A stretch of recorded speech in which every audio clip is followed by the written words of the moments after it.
Dalam hadis ini sangat jelas sekali bahwa seseorang cukup disebut melakukan keburukan ataupun disebut sebagai orang yang buruk, seorang yang berperangai jelek, jika mencela ataupun memaki saudaranya sama umat Islam. Sehingga kata Rasulullah dalam akhir hadis ini, biasbi imri'in minasyarri ayyahkira akhahul muslim. Ialah mencukupi seseorang ini minasyarri.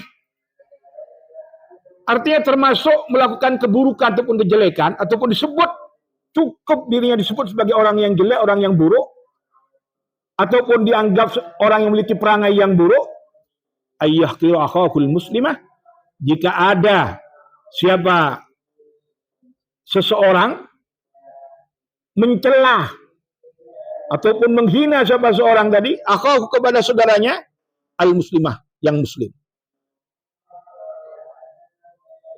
Karena dalam hadis banyak sekali Rasulullah menyampaikan, termasuk dalam hadis yang kita uraikan ini, di mana Rasulullah menegaskan al-muslimu akhul muslim, la yadzlimuhu, wa la yahduhluhu, wa la yahqiruhu.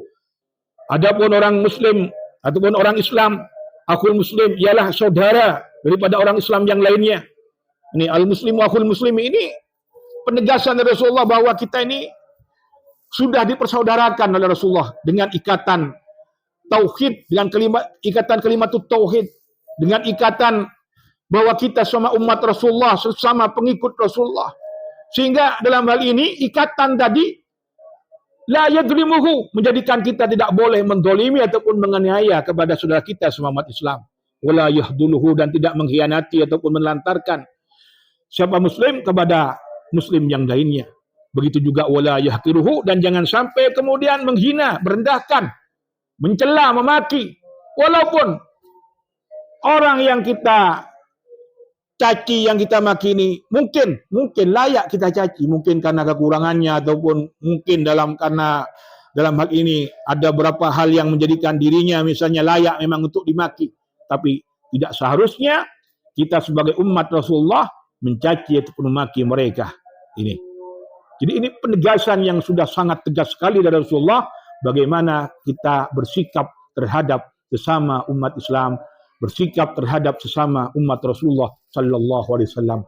Oleh karena itulah adanya perbedaan dalam masalah misalnya pilihan ataupun perbedaan-perbedaan apapun, bukan hanya pilihan politik tapi perbedaan-perbedaan yang lain ataupun konflik, adanya pertikaian, adanya kemudian perselisihan, jangan sampai kita mencela sesama umat Rasulullah sallallahu alaihi wasallam. Okeylah ada perbedaan, okeylah kita mungkin tidak cocok, tapi jangan sampai kemudian kita mencela.